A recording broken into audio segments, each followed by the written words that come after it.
On est là, Mika, de retour de l'Espagne. Ça a été les vacances?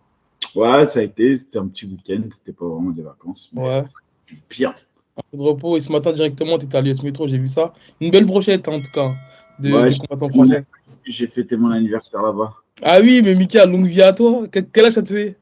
Ah, Ouais, trop bien. j'irais 35. Ouais, c'est ça, 35. 36. 36. Ah, je t'ai rajeuni d'un an. Ben écoute, longue vie à toi, santé. Et en plus de ça, c'est l'anniversaire d'une autre personne. Je sais pas si tu as vu les visuels Ah ouais, j'ai de vu. Baki. Ouais, Donc je j'ai pense vu. que c'est un signe du destin, ça. Ouais, il est né le même jour. Il est né le Eh, 16 dis-toi, il a eu 22 ans, vous avez 15 ans d'écart. C'est un truc de ouf. 14. Je crois qu'il 14 avait. ans d'écart. Il a eu 22 ans, t'as eu 35. Ouais, ouais, bref, je suis pas très bon dans les calculs. Mais bon, je vais éviter de parler de ça parce qu'après, on va dire que je fais encore la promo d'Ares, alors que ce Non, n'est pas le cas. non, même pas, mais je crois que Tu c'est eux connais, qui tu connais les mauvaises langues, hein. plus comment dirais-je? C'est eux qui ont mis le fait que ce soit son anniversaire. Ouais, bah oui, j'ai vu sur Ares ou la sueur. Un des deux. En tout cas, bienvenue. On est en retard, mais voilà, Mika, il était pas là, il était en vacances. Donc, on n'a pas pu sortir l'épisode à l'heure. L'essentiel, c'est qu'on est là. C'est qu'on est là. Et franchement, Mika, on est des ouf parce que, gros, on a sorti l'information sur Doumbé et Jordan Zevo et on est les derniers à en parler. Je crois que ça fait Non, déjà une semaine. C'est quand même ouf, tu vois. Mais bon, c'est c'est parce qu'on laisse les gens se précipiter. On laisse exactement. se précipiter. Non, Donc, j'avoue, là, t'as été fort quand même, mon Ibia. Team eh, Space.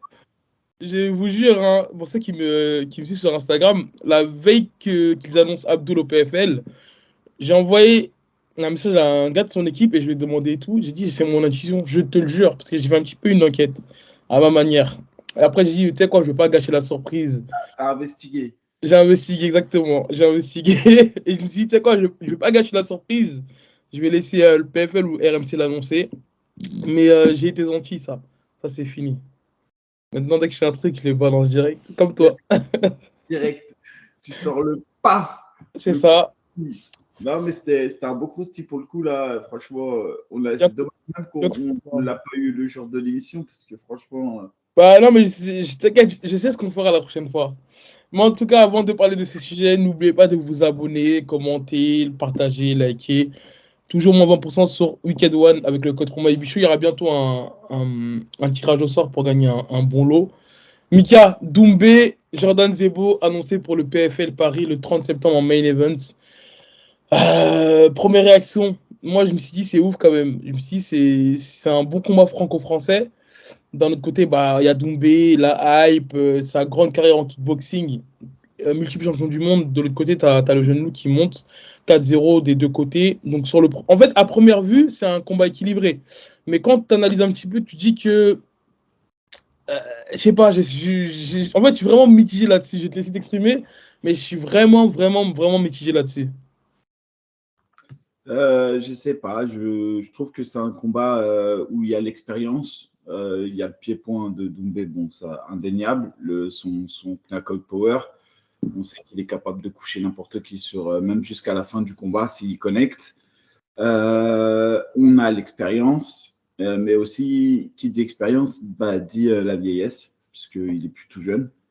Derrière, on a Jordan Zebo, moins d'expérience, plus d'explosivité, moins talentueux en pied-point. Et par contre, bah, sur les phases de lutte, on a pu voir qu'il savait lutter. Il n'a pas un jeu au sol extraordinaire. J'aurais tendance à dire que si le combat va à la décision, on se dirige peut-être vers une victoire de Jordan Zebo, parce que ça Ah voudrait ouais? dire, bah, si ça va à la décision, hein. C'est parce que pour moi, si Doumbé arrive à connecter Zebo, il le connectera et il le finira avant la fin du troisième round. Si on va à un combat à la décision, pour moi, la physionomie du combat, c'est que Zebo, il a réussi à amener le combat au sol, il a réussi à faire perdre un peu d'énergie à Doumbé, et Doumbé va avoir du mal ensuite derrière à connecter et développer son jeu. Moi, en fait, je pense que la seule chose qui peut faire que Doumbé gagne pas ce combat, c'est si Zebo arrive à mettre sa lutte, gagner du temps et grainer les minutes, parce qu'on sait que boxer en début de combat, c'est pas pareil que boxer après une amenée, deux amenées au sol. Surtout quand il y a Et, l'appréhension de la lutte. Voilà. Et je pense qu'en termes de conditions physiques, la jeunesse de Zebo est à l'avantage de Zebo. Sur la condition physique, le cardio. Maintenant, comme je dis, attention, tu vois, pour moi, je suis plus sur un 65-35 qu'un 50-50 et je dirais 65% pour Cédric Doumbé, 35% pour Zebo, mais c'est loin d'être un combat facile pour Doumbé. Là, pour le coup, on peut vraiment parler d'un vrai test en carrière et c'est clairement une belle affiche. Ouais, c'est ça. C'est ça, en fait. Bah, malgré qu'il a une grosse carrière en pied-point, Doumbé, je pense qu'il n'a pas réussi à apporter encore ses armes en MMA. Tu vois, par exemple, son combat contre Tittle Chai, c'était son deuxième combat en MMA. Il cadre, mais il a du mal à fermer les angles. Tu vois, il le suit un peu parce que je pense que c'était même pas, c'était son premier combat dans un octogone, parce que son premier combat c'était à Abu Dhabi dans un ring. Donc la dernière fois, son dernier combat contre Pavel Klimas, au niveau des contrôles en bodylock et tout, je trouvais qu'il y avait vraiment des grosses fights, tu vois. Et malgré qu'il a un gros knockout power, il n'arrive pas, on dirait, à trouver sa distance. Voilà, il n'a pas encore trouvé ses aises, tu vois, en MMA. Donc, Zebo, lui, voilà, c'est quelqu'un qui, on va dire, il est assez complet. Il excelle pas dans un seul domaine. Sa boxe, elle est pas, voilà, il est pas, c'est pas non plus un gros boxeur, mais voilà, il s'est boxé. On a d'un fond, on l'a vu, hein, le high kick qu'il a mis à Michael Sardi.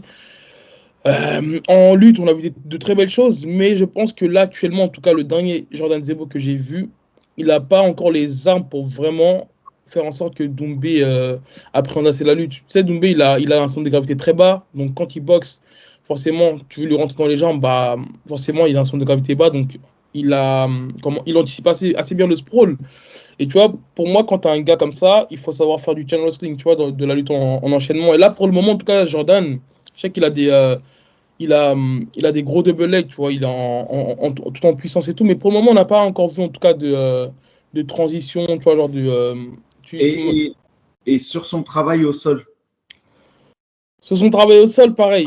En fait, c'est ma question, c'est de savoir, tu vois, le fait qu'il va amener Doumbé, franchement, j'ai pas trop de doute sur le fait que Doumbé touche au moins une fois les fesses au sol. Au moins, tu vois. Maintenant, ma question, c'est plus de savoir si Zebo est capable de garder, développer du ground and pound et à la rigueur même soumettre au sol. Voilà, ça c'est mon vrai point d'interrogation. Ouais, après, moi en fait, je pense que vu qu'il y a beaucoup d'enjeux sur ce combat, je pense que là, il va essayer de moins faire le show et plus de finir le combat.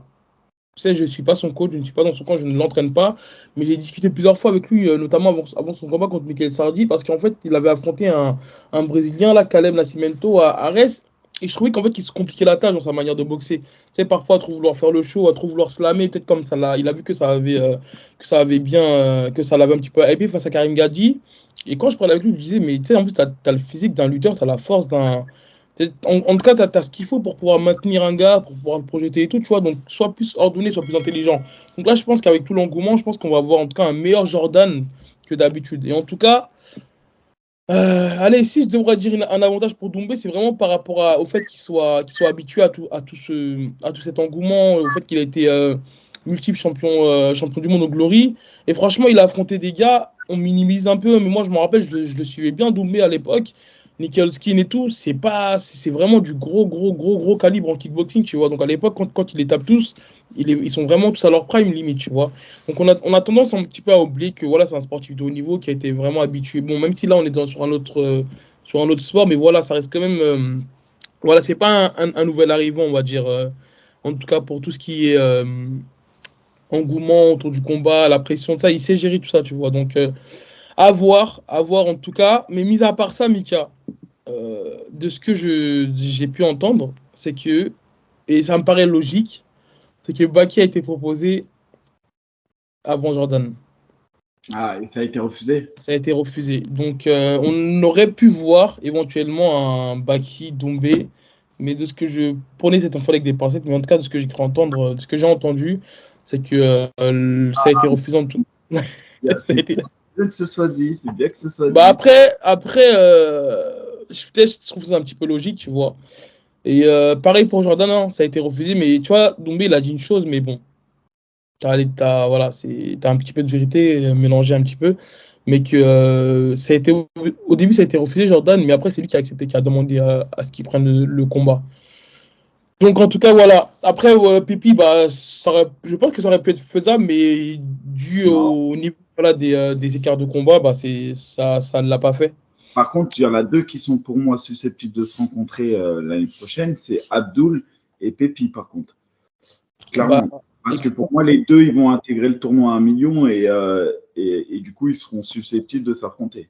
bah, c'est bien, Mika. On fera la transition sur la signature Mais, d'Abdul. En tout cas, et n'hésitez pas à attends, nous dire. justement, juste pour revenir quand même là-dessus, sur Jordan Zebo et Cédric Doumbé, je trouve que ça fait un beau main event parce que les Français, c'est ce qu'ils veulent voir. Cédric, c'est quelqu'un qui polarise, etc. Doumbé. Maintenant, je trouve que c'est étonnant le choix du PFL de mettre ce combat-là en main event. Quand tu vois ce qu'il y a derrière, sincèrement, je trouvais que peut-être quand même, au vu de ce que Abdul a comme hype, parce que Abdul aussi, il a une hype peut-être moins que celle de Doumbé, mais il a quand même beaucoup de hype. Et au niveau de ce qu'il a produit, ce qu'il a fait, et au niveau des espoirs qu'il représente pour le MMA français, je pense qu'il méritait largement sa place en main event. Et je suis assez étonné de les voir en common event, mais bon. Euh, Non, pour moi, ça a tout son sens, hein. Pour moi, ça a tout son sens, surtout que bah, c'est une première, donc il faut qu'il frappe fort. Après, bien sûr, ça aurait eu du sens aussi de les voir en main event, en main event. Mais voilà, là, le PLV vont vraiment mettre l'accent sur la communication, que ce soit pour Abdul ou Cédric, hein. Et puis même, en fait, il y a un storytelling, Mika, tu sais, même par rapport au fait qu'il clash beaucoup le Factory, Fernand Lopez et tout, et que derrière, bah, Jordan, il est pensionnaire du MMA Factory. Donc ça fait un petit storytelling, qu'on le veuille ou non, hein, ça va jouer là-dessus. Ça va jouer là-dessus. En tout cas, à voir. À voir. Mais donc voilà, dites-nous ce que vous en pensez dans les commentaires. Et Mika, la signature d'Abdul. Donc, et oui, en fait, ils pourront pas s'affronter parce que si tu veux, Abdul, il fait le premier combat là en welterweight. Et ouais. après, en fait, directement, il intègre le tournoi en lightweight. Tu Ah oui, c'est vrai. Pardon, vois? bien vu. Ouais, Exact. c'est. Donc, en tout cas, pour parler de son adversaire, voilà, c'était l'un des seuls, en tout cas, avant Adesanya, à avoir battu Pereira. C'était au Jungle Fight. Donc, Pereira, on sait ce qui s'est passé après, hein. Il a battu Adesanya, que ce soit en kickboxing ou en MMA. Et là, bah, il est qualifié, en tout cas, pour la ceinture des light heavyweight face à Jiri Prochaska. Donc voilà, Abdul qui signe au PFL, c'est une bonne chose. Honnêtement, je suis content pour lui. Après, j'ai un petit peu ce goût-là amer, tu vois, j'ai un petit goût amer, dans le sens où, bah, avec tout ce qui s'est passé il y a quelques semaines en arrière, que ce soit par rapport au fait qu'il voulait, enfin, qu'il a saisi l'occasion pour call out, pour répondre, on va dire, à l'appel de Joachim Boglet, tu vois. Toute la propagande qu'il y a eu autour de lui, que ce soit le gros travail qu'ils ont fait, ma propagande, on voyait que voilà, Abdul, il était, voilà, il était d'accord avec tout ça, tu vois. Et le fait de ne pas le voir signer à l'UFC Paris, bah, tu sais, j'ai l'impression que c'est un petit peu un choix par dépit. Parce que je sais que quelques mois auparavant, le PFL lui avait fait une grosse proposition. Ça avait été refusé. Ça avait été refusé ça avait été refusé tout simplement parce que Abdul, il avait qu'une seule obsession, c'était l'UFC. Donc, honnêtement, je suis content pour lui. Comme il dit Clément Marcoux quand il lui parlait, voilà, ça va lui permettre de se mettre lui, sa famille à l'abri et tout, parce que c'est une somme assez conséquente. Maintenant, en termes, voilà, au niveau sportif, performance, voilà, Abdul, on sait que c'était vraiment, ça lui tenait vraiment à cœur d'aller s'exprimer parmi les meilleurs, hein, c'est-à-dire à l'UFC. Donc content pour lui, mais j'ai ce petit goût-là qui me dit que j'ai ce petit goût-là amer qui me dit que voilà, j'aurais préféré le voir à l'UFC pour lui, tu vois, parce que c'était largement mérité, hein. Mais après, voilà, c'est pas parce qu'il a signé au PFL qu'on ne pourra pas le voir à l'UFC. Ça, Non, c'est quelque chose qu'il faut noter. oui, je pense. Après, je pense que bah, l'histoire de l'UFC, elle tient à quelque chose que personne ne s'est expliqué, il ne faut pas mentir. Bien sûr. Moi, il y a plusieurs facteurs. Aujourd'hui, personne ne peut vraiment savoir pourquoi, mais en tout cas, ce qui est sûr et certain, c'est que si l'UFC avait voulu signer Abdul, il l'aurait signé depuis longtemps. On l'a vu. La carte, ils sont capables de faire signer un combat comme ça archi facilement. Ils sont capables de faire signer des gens à l'UFC pour affronter et ils trouvent toujours un adversaire s'ils ont envie de trouver un adversaire. Bien sûr. Donc, en fait, moi, l'UFC, c'est ce que je disais. Et d'ailleurs, je m'étais expliqué avec Clément, parce qu'il y a 2-3 semaines, on parlait de ça. Et genre, il trouvait que nos propos étaient. Il trouvait qu'on dévalorisait comment dirais-je, les performances d'Abdul. On a Alors, besoin. on avait bien dit que c'était pour nous le numéro 1, 77 kilos, et c'était celui qui méritait le plus d'aller à l'UFC. Maintenant, c'est clair que l'UFC ne voulait pas de lui, et la preuve est que s'il est parti au PFL, c'est clairement que l'UFC ne veut pas de lui. Parce que sinon, comme tu l'as dit, à la différence de, par exemple, un Saladin Parnasse qui fait le choix de rester au KSW, lui, c'est par substitution qu'il a choisi d'aller au PFL. Donc, il y a quelque chose qu'on ne maîtrise pas. Et voilà. Et Après, moi, je suis comme... Ouais, attends. Moi, je suis comme toi. Je suis un peu déçu pour lui, puisque clairement, j'avais envie de le voir combattre avec les meilleurs combattants du monde, ou du moins les plus populaires, parce qu'au PFL, quoi qu'il arrive, il rencontrera les meilleurs une partie des meilleurs du monde. Mais voilà, on sait qu'à 70 kilos, c'est à l'UFC que ça se passe. Maintenant, la seule chose que j'aurais kiffé sur ce combat, par exemple, mon petit regret, c'est que le combattant qu'il affronte, pour moi, personnellement, on peut construire la hype du combattant autour du fait qu'il ait battu Pereira, mais il est quand même classé 367e mondial sur Fight Matrix, alors que Abdul, il est genre 80, 70 même. Pour vous donner une idée, 380, franchement, c'est pas terrible, quoi. Franchement. Pourtant, le mec, il a un bon record, donc ça prouve qu'il a... Ouais, il a un bon record, mais regarde les orgas où il a combattu. Oui, non, mais c'est vrai, il a affronté des mecs à 0,3, 4,4, Voilà. 0,1. Après, tant mieux pour Abdul, parce que ça lui permet de rentrer au PFL par la grande porte. Ça va lui permettre de faire. Mais je pense clairement que le mec, il n'est pas à la hauteur de ce que Abdul propose. Et à la rigueur, j'aurais préféré, tu vois, sur un combat comme ça, qu'il fasse un combat test à 70 kilos ou 73 kilos avant son tournoi, tu sais, pour faire des... Ouais, pour faire... après, de ce que j'ai cru comprendre, que c'était un petit peu trop juste.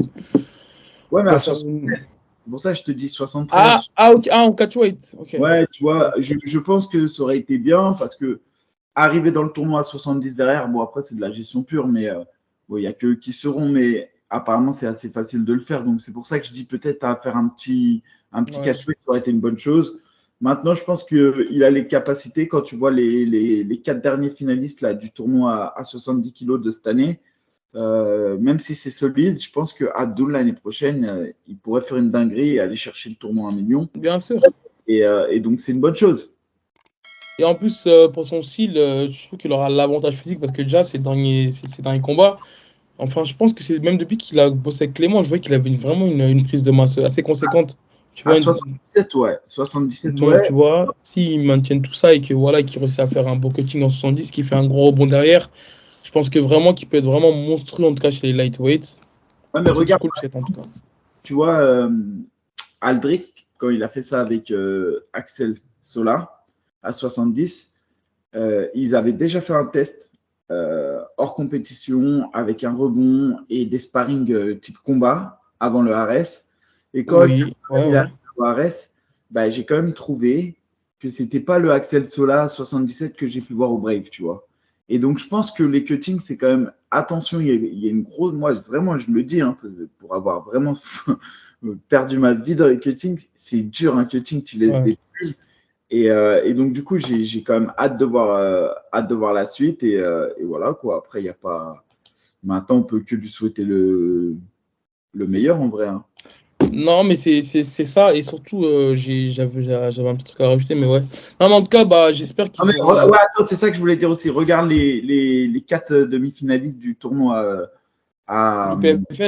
du PFL. Shane Burgos en lightweight, Clay Collard, Olivier Aubin-Mercier et Bruno Miranda. Franchement, il y a de la place. C'est dur, hein, parce qu'Olivier Aubin-Mercier, par exemple, c'est solide, tu vois. Mais par exemple, Olivier Aubin-Mercier, c'est le gars qui, je crois, il a gagné l'année dernière et il a jamais été dans le top 15 de l'UFC. Donc, tu vois ce que je veux dire? On est quand même on est loin du meilleur niveau au monde.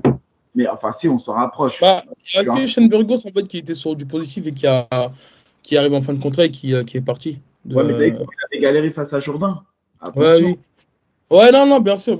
Bah, après, tu sais, le PFL, on en parle et tout, mais c'est vrai qu'il y a beaucoup de gars qui ont été quittés de l'UFC qui sont là-bas actuellement. Parce que Aubin-Mercier, ses défaites, c'est quand même Charles Chong, Gilbert Burns. Tu vois ce que je veux dire? Ouais, ouais. Et je trouve que c'est l'un des gars qui a le mieux réussi sa transition au PFL parce que lui, pour le coup, au PFL, c'est 8 combats, 8 victoires. Et ça, franchement, c'est du jamais vu quasiment au PFL, hein. Franchement. Ouais, donc à voir. En tout cas, moi, j'ai vraiment hâte. Déjà, Ça sera le seul qui, aujourd'hui, bon, après, même Bruno Miranda, en fait, ils sont tous forts, mais c'est l'un, peut-être, effectivement, de voir un jour un Oban Mercier Abdul. Ça permettra vraiment de savoir si Abdul pourra aller chercher la ceinture de l'UFC, quoi. Vraiment, c'est un combat test de ouf. en tout cas, moi, j'ai hâte de le voir déjà en lightweight déjà, et même le 30 septembre, parce que avec tout ce qui s'est passé entre-temps, les critiques qui ont pu être entendues et tout, je sais que voilà, il a une équipe solide, des professionnels autour de lui, donc je pense qu'ils ont, voilà, ils ont su lui apporter on va dire, les manquements qu'il fallait à sa palette technique. Donc honnêtement, j'ai vraiment hâte de le voir. Ça va être un gros événement. J'avais la carte devant mes yeux là. Ouais, mais On a, après, faut pas se mentir, ça sera jamais un boxeur comme Khabib n'a jamais été un boxeur. bien sûr, mais tu sais, juste Surtout travailler. apporter un petit plus sur le côté transition box-lutte, tu vois. Non, Sur le moi, côté transition box. moi, vraiment, je pensais qu'il allait. Tu sais pourquoi je pensais qu'Abdul il allait signer à l'UFC? Tu veux que je te dise? Parce Mhm. que comme l'UFC, ils vont faire le format grappling, tu sais, je me suis Bah, dit, ça fait, enfin, ouais, mais il pourra combattre dans les deux. Tu vois ce que bah, tu parles de l'événement qui va se faire avec Georges Saint-Pierre. je te jure qu'il y en aura plusieurs. Je pense qu'il y aura. Non, mais en fait, ça fait un petit moment enfin, c'était pas l'UFC, mais en fait, c'était une filiale c'était des événements qui passaient sur le Fight Pass. Et par exemple, tu avais O'Malley qui a affronté je ne sais plus qui, tu avais, comment il s'appelle, Anthony Smith qui avait affronté, tu vois, il y avait vraiment, en fait, ça date pas d'aujourd'hui hein, qui a cet événement-là. Moi, personnellement, j'en regardé plusieurs fois sur le Fight Pass. Et là, je pense que du fait que ce soit genre Saint-Pierre qui combat en grappling, bah, ça fait un peu plus de bruit. Mais sinon, il y a, comment il s'appelle, Mika, l'ancien, un japonais du Pride? Je vais essayer de retrouver ça rapidement. Son nom, en fait, c'est lui, je crois, que ça s'appelle je crois que ça s'appelle le Queen Test, un truc comme ça. C'est une compétition de grappling, en fait, par équipe qui passe sur le Fight Pass. Et franchement, Ouais, il y a plusieurs oppositions. Des fois, ils mettent une équipe du Pride, par exemple, contre une équipe de l'UFC. Tu vois, des fois, ils mettent des grappleurs face aux gars de l'UFC. Par exemple, tu as Chad Mendes, ouais, qui a déjà participé à ça. Tu as O'Malley qui a déjà participé à ça. Tu as Anthony Johnson, paix à son âme, qui a participé à ça. Tu as vraiment beaucoup de mecs de l'UFC. Après, voilà, je pense pas que ce soit le même matchmaking, donc je sais pas. Je sais pas si ça aurait joué quelque chose, en tout cas, sur sa signature. En tout cas, on lui souhaite tout le meilleur, mais pour revenir sur la carte, on a Anthony Salamon. On aura Yazid Tushan qui devait affronter Damien Lapulus là pour lors de la ceinture lors du Ares là le 23 juin qui affrontera comment il s'appelle l'ancien adversaire de Faresiam, Luigi Vendramini. Bah tu vois encore un ancien du UFC qui ouais, a il a fini au affronté PFL. Fares. Il a affronté Fares en plus. Et Ouais, Pimblet. c'est ça. Et il y avait Soufiane Boukissou qui devait être sur la carte qui malheureusement Qui ça? Soufiane Boukissou. Ah ouais, je savais pas. Ok. Ouais, il devait être sur la carte, mais malheureusement, il n'y sera plus. Bah, regarde, tu vois, comme quoi je sais tenir ma langue. J'étais au Boxing Squad il y a quelques semaines maintenant. Ouais, il y a un mois, je me suis entraîné avec lui et tout. D'ailleurs, Aldric m'a très bien accueilli et il me l'avait dit, tu vois, et je ne l'ai pas dit. C'est pour faire comprendre aux gens parce que, tu sais, il y en a qui croient que je tiens les informations de Fernand Lopez alors que pas du tout. Donc, c'est vraiment une petite parenthèse. Quand on vient me dire quelque chose, je sais tenir ma langue, je sais différencier. Mais quand il y a un. T'as déjà regardé. Comment ça s'appelle Game of Thrones ou pas? Ouais, je vois. Tu vois, c'est Littlefinger, je crois qu'il a les petits oisillons là. Un petit peu partout. Moi, Ouais. c'est pareil. On a des Mais petits qui viennent après, me rapporter.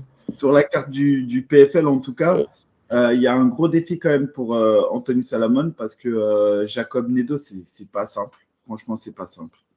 C'est solide, je trouve. Et gros défi aussi pour Chouchan, hein. Je pense que Luigi Vendramini, c'est peut-être le plus gros test en carrière qu'il affronte. Donc, après, je suis content pour lui parce que je sais que quand il devait affronter Damien, il avait fait une grosse préparation. oui, Et donc, du coup, au moins, ça aura pas, on va dire, entre guillemets, que ça servira pour là. Et lui, il est plutôt sur une bonne série de victoires parce qu'il a gagné ses 2 derniers combats à l'UA Warrior. ouais. Il est sur 4 victoires sur 5 combats à l'UA Warrior, donc c'est quand même pas mal. Et voilà, franchement, j'ai hâte de le voir combattre et on va voir. Mais c'est un gros défi pour lui et je suis Bien content sûr. de lui permettre de monter un peu dans le ranking. Ensuite, pour Salomon, pareil, il a gagné son premier. Lui, il fait le tournoi PFL Europe qui ouvre les portes sur le PFL Monde. À Et à la 300 clé, 000 dollars, ouais. ouais. Lui, il avait gagné le premier combat. Là, je crois que c'est les demi-finales, si je ne dis pas de Non, bêtises. en fait, il avait perdu le premier combat contre Will Fleury. Ouais, mais il a gagné le Après, il a deuxième. gagné le deuxième combat. Mais en fait, le premier combat, c'était en 93, en light heavyweight. Je crois que c'était un short notice. C'était un short notice. Donc derrière, après, il est redescendu dans sa catégorie.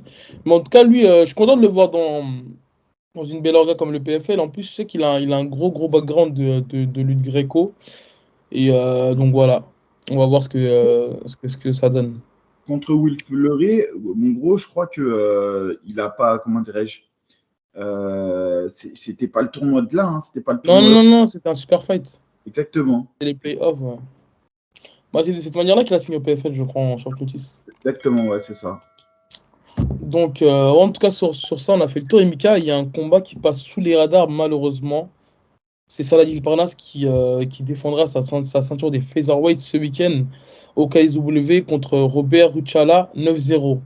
Malheureusement, on n'en entend pas vraiment parler. J'ai pas réellement vu de podcast ou d'interview à son sujet, mis à part RMC qui ont montré en fait un inside. C'était sur le combat qui ne s'est pas fait contre Marianne là. Mais malheureusement, en tout cas, voilà, c'est un combat qui passe un peu sous les radars. Je crois comprendre pourquoi, avec toutes les annonces qui se font en ce moment, que ce soit Yannick Guémoura à l'UFC, Morgan Charrière. Forcément, j'ai l'impression qu'en fait, à un moment donné, il y a une petite frustration, comme je me répète souvent quand on parle de ce sujet-là, qui se fait en fait avec Saladin, c'est on a envie de le voir. On a envie de le voir, même si on a déjà reçu H plusieurs fois qui nous a répondu à cette question. Mais on a envie de le voir en fait parmi les plus grands à l'UFC. Même au PFL, je pense que ce serait plus intéressant que le KSW, tu vois. Et bah, j'ai l'impression que les gens se lassent un petit peu à un moment donné, tu vois. Et Ouais, malheureusement, ouais. je laisse finir. Non, non, j'ai. Moi, je pense que, parce que quand même, son adversaire, tu vois, il n'est pas à négliger, hein. Il a 6-0, il a 26 ans, il est numéro 77 chez les moins de 66 kilos. C'est pas rien, 77 au classement Fight Matrix, hein. Saladin Parnasse, pour donner à titre d'exemple, il est 23e. Donc, et si je regarde par exemple les rankings MMA Men's chez les featherweight, donc je regarde en français.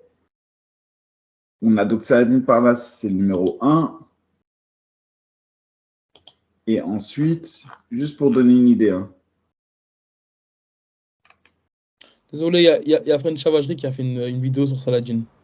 Je viens de vérifier parce que je me disais que. Et ben, il y a Yves Landu qui est 69e. Non, non, attention, je ne critique pas l'adversaire ou autre, hein. Je dis juste qu'en fait, bon, là, je Non, spécule, mais hein. c'est juste pour aussi donner une idée, tu vois, il affronte pas une merguez, quoi. Mhm. Il affronte quand même un mec qui, ok, c'est vrai, il est inconnu. Après, voilà, donc je pense quand même que ça, c'est lié au KSW. Le KSW, c'est pas une organisation autant en termes de show, c'est un truc de ouf pour Bien le sûr. spectateur qui est là-bas et tout sur place. Autant pour tout ce qui est polonais et tout, bah, tu le vois sur la carte, il y a là les polonais qui combattent. À chaque fois, tu as au moins presque 8 ou 9 polonais qui combattent. Mais après, c'est clair et net que pour nous, Français, on parle pas, je parle pas des choix stratégiques de carrière. Bah, Parnasse, on a envie de le voir à l'UFC, point Bien barre. sûr. On a envie de le voir dans le top 15 de l'UFC, on a envie de le voir contre un Barboza, contre un Dan Hidge, un Bryce Mitchell, un Evloev, enfin les gars qui sont entre le top 10 et le top 15.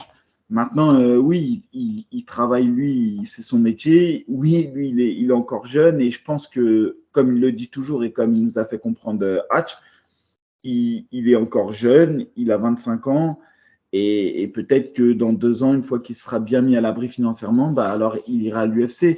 Mais Bah, ça fait peut-être 2-3 ans que tu dis ça à chaque fois. c'est vrai, mais tu as raison. Et là, je sais que son contrat, tu sais, il va bientôt venir à terme avec le KSW. Ouais. Et comment dirais-je, et peut-être qu'ils vont mettre une surenchère de ouf, tu vois. Et après, ce que je veux dire, c'est clair que, en tout cas, c'est un peu comme les joueurs de foot qui décident d'aller jouer en Arabie Saoudite et ne pas rester dans les championnats anglais, par exemple. Tu vois ce que je veux dire? Je ne suis pas du tout le foot, mais de ce que j'ai cru Et ça, comprendre, c'est les footballeurs en fin de carrière qui font ça. Comme Benzema ou. ah, mais regarde, là, tu as Neymar, il est parti. Oui, c'est vrai, il est plus tout jeune, Neymar, tu vois. Mais tu as quand même de plus en plus, tu vois, Mbappé, il a failli. Hein. Il Ah t'a deux bon? doigts. Après, tu sais, c'est un choix respectable de la part de son équipe, hein, bien sûr, mais il faut aussi comprendre cette frustration-là du Non, non, mais public, c'est parce sûr que que j'insiste vraiment là-dessus, tu vois, pour dire que voilà, c'est compréhensible leur choix, mais bah il ouais, faut en fait, comprendre je ce te que. dis, moi, c'est parce que ses adversaires, on les connaît pas, tu vois. En fait, Oui, tant qu'on mais c'est ça qui fait pas. pendant le combat, c'est que quand on sait qu'un combattant français va défendre sa ceinture ou va chercher une ceinture, par exemple, à l'époque où il y avait Mansour qui a affronté Gamrot, tu sais, on savait que c'était un gros test, etc., tu vois, mais là, en gros, tu vois Saladin qui va défendre sa ceinture, mais tu n'as pas, on va dire, ce point d'interrogation-là. Bon, après, bien sûr, ça reste un combat d'MMA, il y a jamais, on va dire, de Ah non, certitude, tu vois. l'autre, c'est pas une quiche, hein, c'est ce que Ah je non, dis. non, bien sûr, mais en gros, Il a- voilà, on n'en sait pas, on n'en sait pas plus sur son adversaire si on va pas vraiment fouiller, tu vois, Ah ouais, mais son l'autre, tu vois, historique. il a 9-0, il a fait un gros parcours en amateur. Mm. Euh, au KSW, il est sur 6 victoires. C'est un gars qui va plus à la décision, mais qui est quand même archi fort au sol, il faudra être méfiant. Voilà, après, debout, c'est clair, Saladin aura l'avantage. Après, ce que je voulais souligner, c'est quand même Saladin, dis-toi, ça va être son 11e combat au KSW. Et dis-toi que ça sera son 4e main event. C'est incroyable. C'est Ouais. son 4e main event. Il y est depuis 2018-2017. Il avait fait Ouais. un combat à l'European Beatdown, après, directement, il a été au KSW. Il a fait le 30 janvier 2021 KSW 58 Parnas Torres.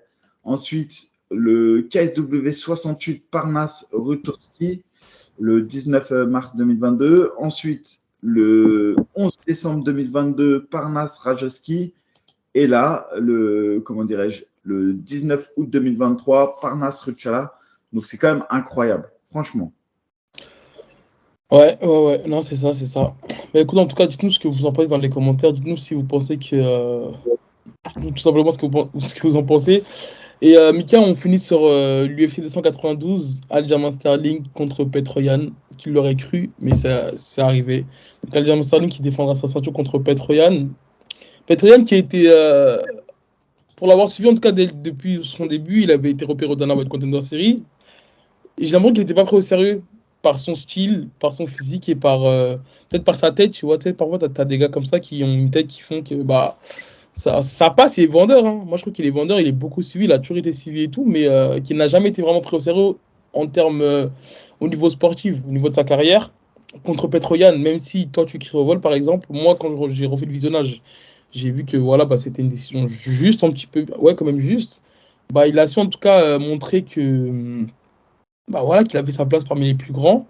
Et tu sais, il y a quelques temps, j'aurais dit ouais, bah, qu'il se fera rouler dessus par Sterling, mais je pense qu'il a les armes, Mika, pour créer la surprise. Et c'est vraiment, je le pense sincèrement, par sa longévité, par son style, par sa créativité, dans sa manière de boxer. Je pense vraiment qu'il a en tout cas les armes pour enquiquiner Sterling. Qu'est-ce que t'en penses, toi? Je ne sais pas dire que ça va être une formalité pour Sterling. La réponse est clairement non. Moi, c'est l'inverse, tu vois. C'était Sterling face à ce qu'il avait fait à Petroyan sur le coup illégal au 4e round. Je ne le prenais pas vraiment au sérieux et tout. Ouais, Et en fait, quand je l'ai revu la deuxième fois et quand je l'ai vu contre Dillashaw, j'ai dit, ah ouais, solide.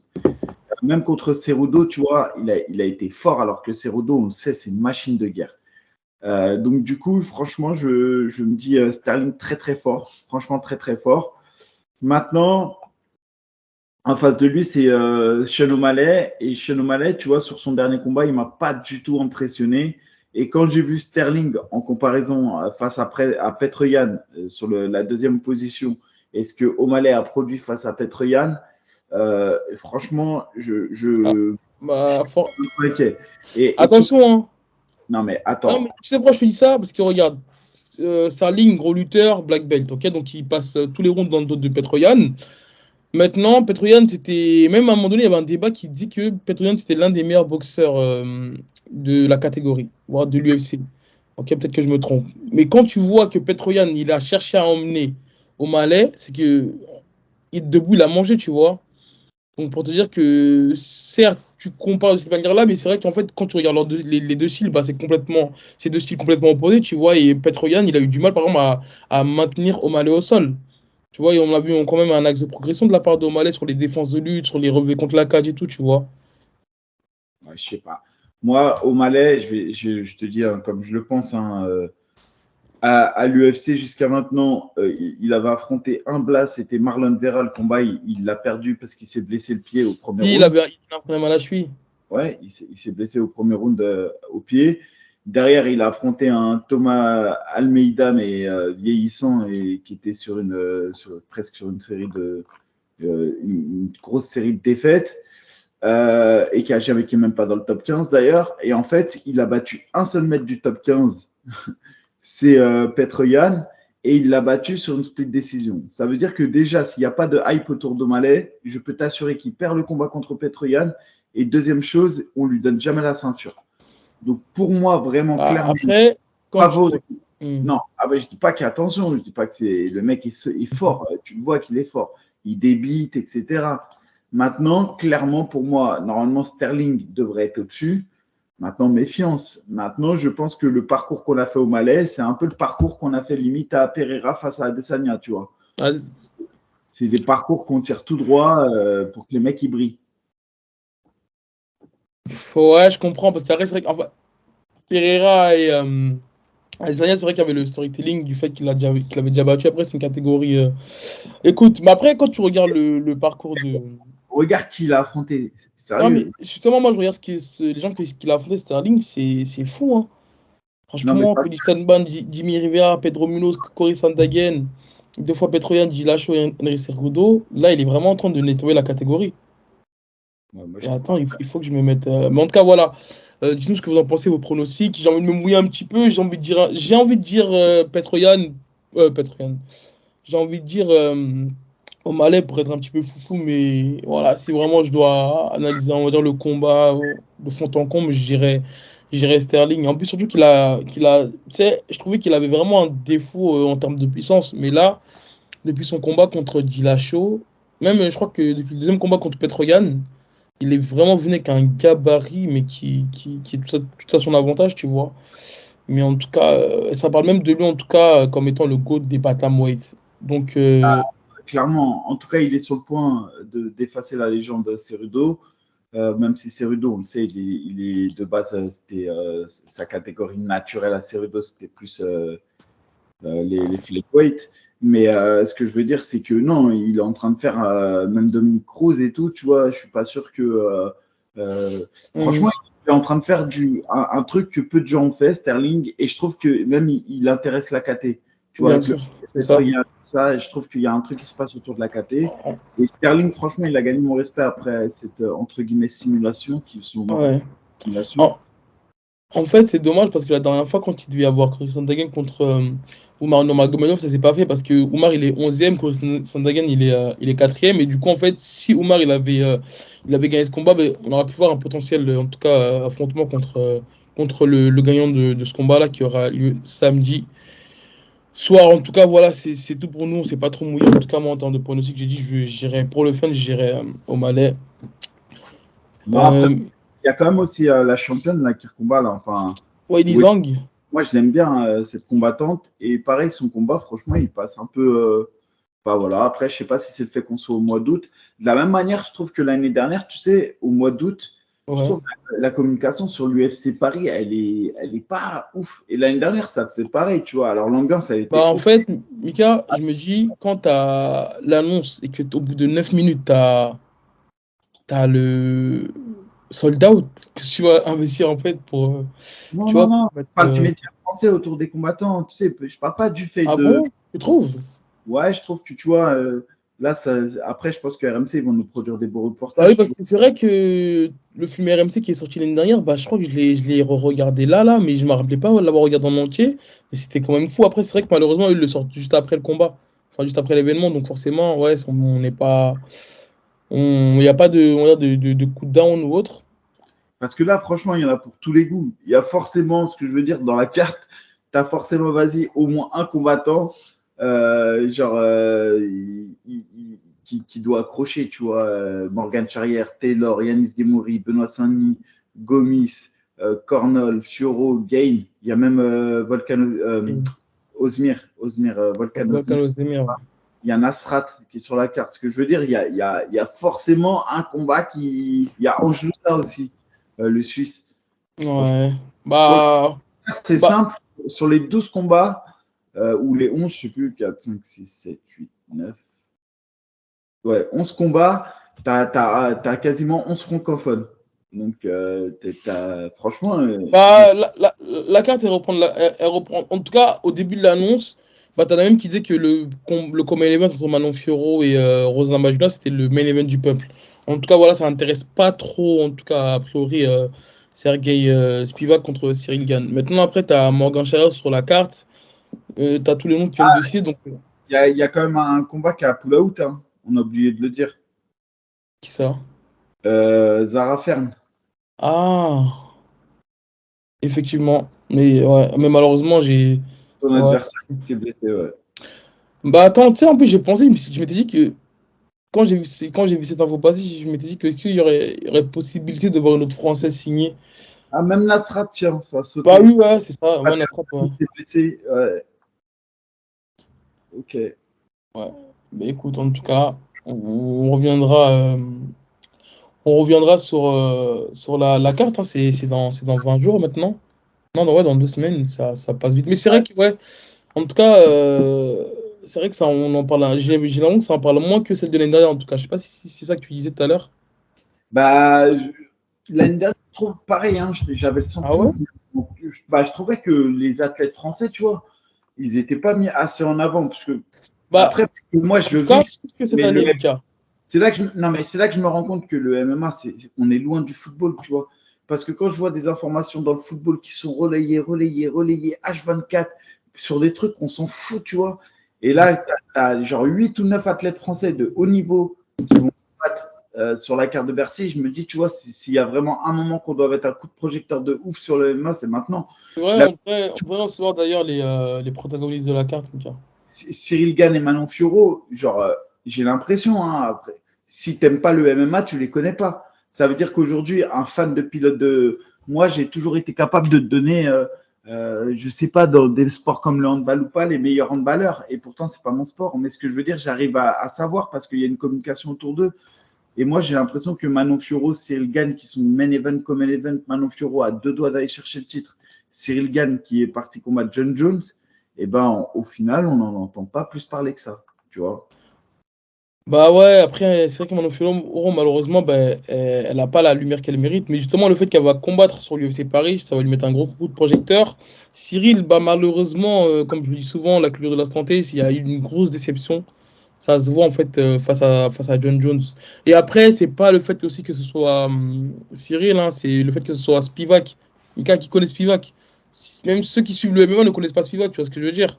C'est vrai, c'est vrai. Donc ça joue énormément. Bah, c'est, tu vois, pour faire la parenthèse, enfin c'est ce que je disais en fait tout à l'heure avec Saladin. Tu vois, tu as des gars en face que tu ne connais pas, tu vois, si tu vas pas chercher. Là, Spivak, c'est un peu la même chose, malgré qu'il soit huitième du classement. Le mec, il est connu limite parce il a été battu par Thomas Minal, tu vois. J'abuse un petit peu. Mais c'est pour dire que voilà, il est pas si connu que ça. Non, Il bah n'a après, jamais eu des victoires surprenantes, par exemple, comparé à Sergei Pavlovich, tu vois. Donc, à j'ai voir. j'ai hâte de voir en tout cas. Et ouais, après, je pense aussi que la suite va se dessiner. Et ouais, c'est marrant quand même parce que j'ai l'impression que depuis, tu vois, alors je sais pas si c'est l'effet français Ngannou, franchement, peut-être je me trompe, mais tu ne trouves pas qu'il y a une fuite du. Tu vois, par exemple, quand Francis il a gagné au PFL, beaucoup disaient, entre guillemets, il a éteint sa carrière. Le PFL, en gros, c'est pas l'UFC. Si tu veux inscrire ta légende, c'est l'UFC. Ils l'ont tous dit, tu vois. Là, aujourd'hui, tu vois Francis Ngannou qui est coaché pour son combat de boxe par Mike Tyson. Et je jure, tu vas me prendre pour un fou, mais je pense qu'il a plus de chances de gagner contre Fury que Conor avait de chances de battre Mayweather. Oui. Je pense vraiment que. Non, bah ouais, oui, bah surtout que t'as le Franchement, knockout power, hein. exactement. Et ce que je veux dire par là, c'est que le mec, il réalise tous ses rêves, enfin, même plus que ses rêves, parce que franchement, être coaché par Mike Tyson, c'est comme. Pour moi, c'est un truc de ouf. Tu vois, genre, je trouve que c'est un truc de ouf. Bon, après, c'est plus de la pub qu'autre chose. On est Oui, d'accord. d'accord. Je pense que c'est plus la forme que le fond, mais quand même, il est présent, ils font des vidéos. Derrière, il devient président du PFL Afrique. C'est incroyable. Il signe au PFL, il rentre dans le tournoi du PFL. il fait évoluer le MMA au terme du syndicat, etc. Et j'ai l'impression, alors je ne sais pas si c'est l'effet Ngannou, mais que en fait le PFL a la volonté de venir en France. Et là, on voit, du coup, c'est marrant parce que ceux qui critiquaient le PFL, aujourd'hui, on envoie les meilleurs athlètes au PFL, entre guillemets. On les signe au PFL, tu vois. Je pense à Jordan Zebo, par exemple. Tu vois, je pense que de base, ou même on a voulu signer Qui critiquait le PFL? au Factory. Ce que je veux dire, c'est on n'a jamais critiqué le Factory. Le PFL, tu ne peux pas critiquer le PFL. Mais ce que je veux dire, si tu avais un choix à faire, je pense au Factory, il y a un an de ça, entre l'UFC et le PFL, ils auraient choisi largement l'UFC. Et aujourd'hui, tu vois que Abdouragimov, on le signe au PFL, et Jordan Zebo, on le signe au PFL. Alors que tu peux me dire ce que tu veux, mais s'ils avaient eu à choisir entre PFL et UFC, ils auraient choisi UFC. Et ce que je veux dire par là, c'est que l'air de rien, le PFL prend une dimension, et je ne sais pas à quel moment on ne peut pas parler de effet Ngannou aussi. Franchement. Bien sûr, bien sûr. Après, moi, je sais qu'aussi en France, même peut-être aussi en Europe, il y a aussi l'effet Doumbé. Et à l'international, il y a l'effet Ngannou. Donc, qui dit international, on parle aussi, on parle aussi de la France, mais bien sûr qu'il y a un effet. Hein. Il y a un avant-après, hein. C'est clair, il y a un avant-après. Et pour te dire, après, Jordan, c'est l'occasion un peu de sa vie, hein, parce que lui-même, il le disait que, tu sais, des fois, sur Instagram, il fait les questions-réponses, là, et un jour, quelqu'un lui a posé une question, il disait que lui, ça l'intéressait pas le PFL. Pour lui, c'est l'UFC ou rien. Mais après, voilà, tu as 22 ans, 23 ans, 24 ans. On te propose le PFL contre Doumbé. En plus, on sait que Jordan, c'est quelqu'un qui fait en sorte de beaucoup communiquer et tout. Là, il peut voilà, prendre une grosse hype.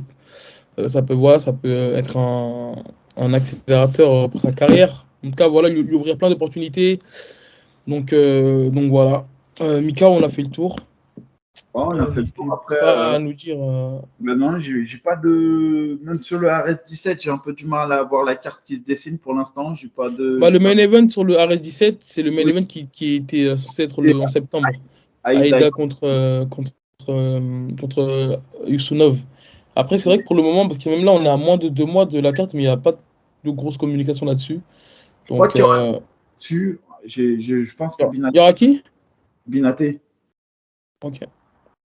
Mais j'en sais pas plus pour l'instant. Pas beaucoup d'informations.